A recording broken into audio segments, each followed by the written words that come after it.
Hello guys and welcome back to the NW Sportscast. Absolutely huge news breaking from the Seattle Mariners today. Not one, but two trades, and we're bringing him back. We're bringing the one, the only MITCH HANIGER outfielder. He's coming back to the Seattle Mariners.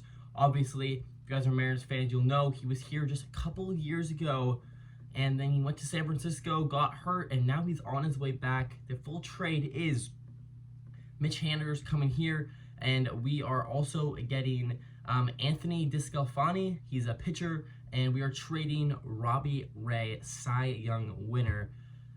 But there's a lot of other things to get into for this trade. So first of all, the thing that I immediately saw was, well, Robbie Ray's gone. I mean, this is a guy that won the Cy Young.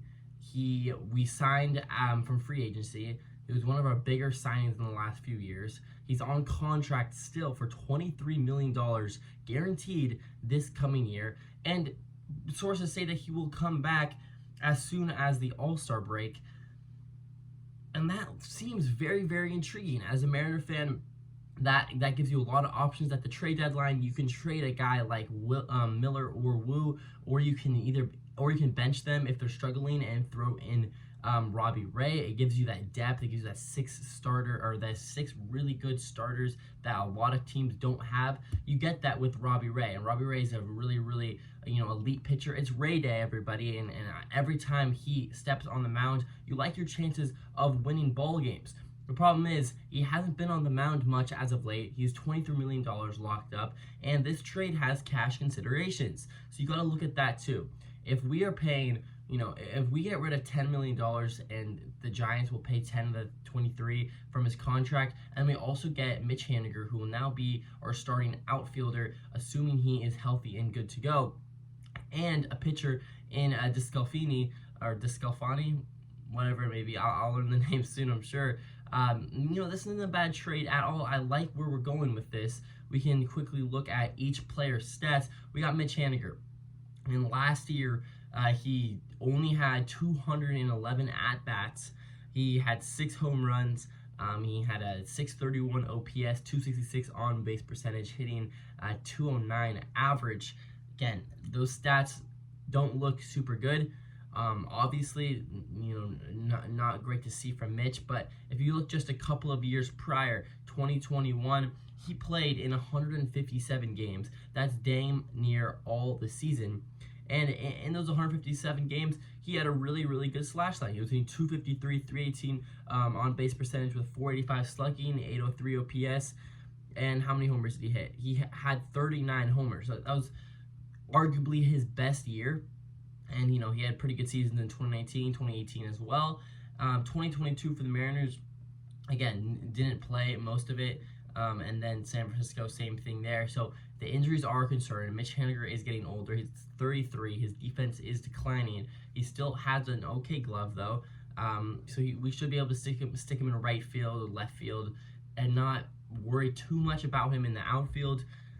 Again, I really hope he finds that 2021 spark, because it would be very helpful if he'd be a good bat in the 5 or 6 hole for the whole season. The likelihood of him playing, over 140 games, though, I'm really not too sure. I think he's a declining player who's shown a lot of health concerns. And although I love Mitch Haniger, there's a lot of stuff that, you don't love to see. Obviously, the declining defense.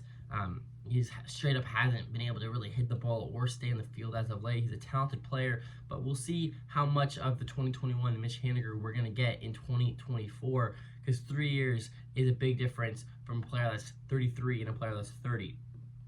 Then you look at Anthony DeSclafani, and let me pull up his stats right here. So he throws right. He's 6'2", 195, so he's a little bit of a bigger pitcher, and he is also 33. So this is, we picked up now 2 guys that are in their latter stages of their careers. And let's see how he performed last year. In 2023, he pitched quite a lot. He had 4 wins and 8 losses at his age, 33 seasons. He pitched just shy of 100 innings. That's 99.2 innings, and that is nothing to be ashamed of at all. But when you look at his stats, it's not not super promising, to say the least.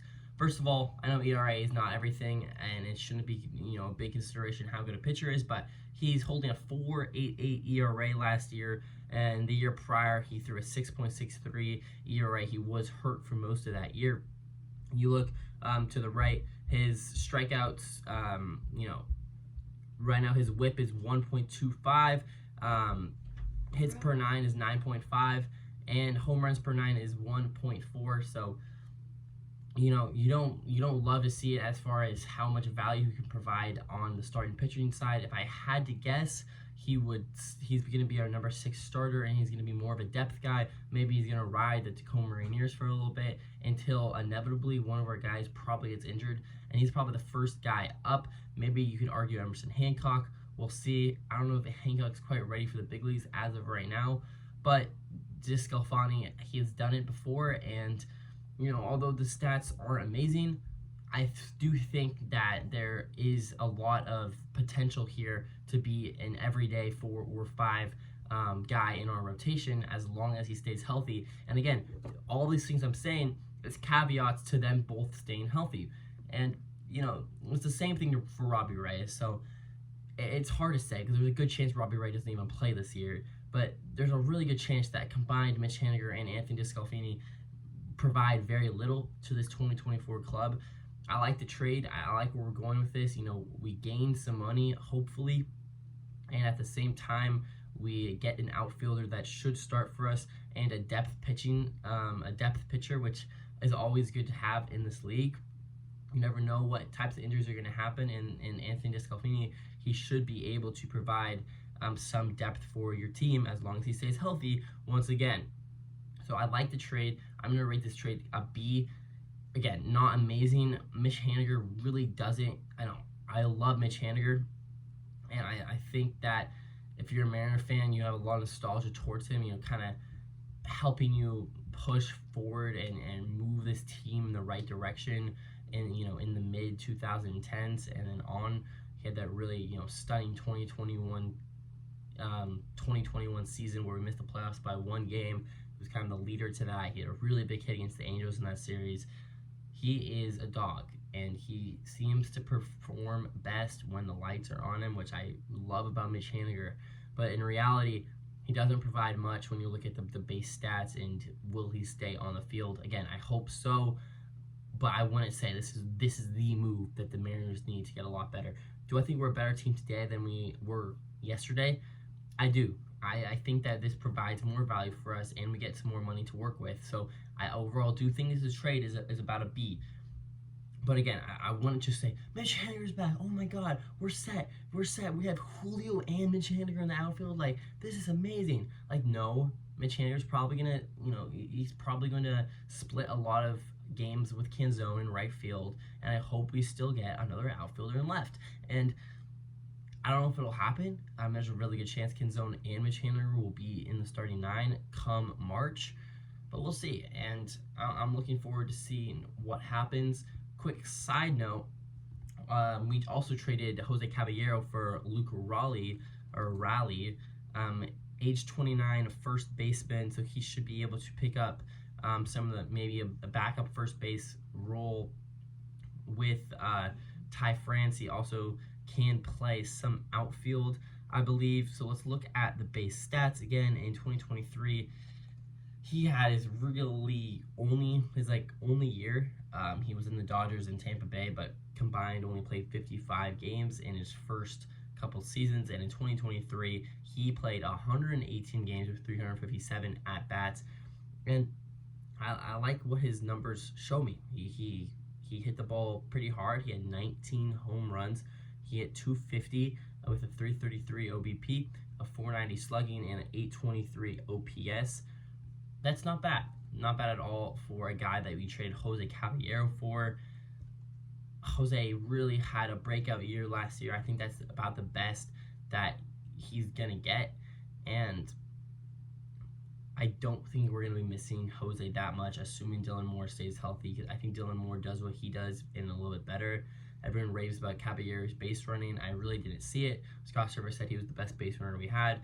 In my eyes, he causes a lot of games on the base pass, so if that's his strong suit, I'm really not going to be missing it too much. You look at this Luke Raleigh guy who loves to eat the fastball down the middle or up and in. His average exit velo seemingly hangs around, the lower 90s. Fastball down the middle, his average exit velo is 96.3, which is good to see. He seems a lot of guys attack him. Yeah, a lot of guys attack him down and away, so hopefully he can figure out a way to figure that out. But, he is a very promising guy that can play first base and some outfield, and I think that he's going to take a lot of at-bats from Ty France until Ty France proves that he's better than Luke Raleigh, and I'm not sure he is right now. I don't know if Ty France or Luke is better. I think Ty France is probably going to get the nod in the starting 9, but I think Luke's going to be right there competing every day for that starting spot. And I wouldn't be surprised if at the end of the year this guy is on our starting 9, and I just don't think Jose Caballero ever had that chance. So I think this is a win. I'm going to give this an A-, borderline A grade tier. This is a good pickup. I think he's a lot better than Jose. You lose some athleticism for a better baseball player, and I think that overall you got to hand it to him there. I think that's a good trade by Jerry Dipoto. So let's see what happens. There are some rumors there's going to be a couple of even bigger trades with possibly the Rays later today, so we'll see if that comes to fruition. But for sorry, wow, did I even say words there? Yeah, so for me, this is Drew Alba, and thanks for watching. This is the NW Sportscast. Mitch Haniger coming back to be a Seattle Mariner. Let's see how it works out, but I like where Jerry Dipoto's going with the one. All right, see you guys. Catch you later, and as always, go Mariners.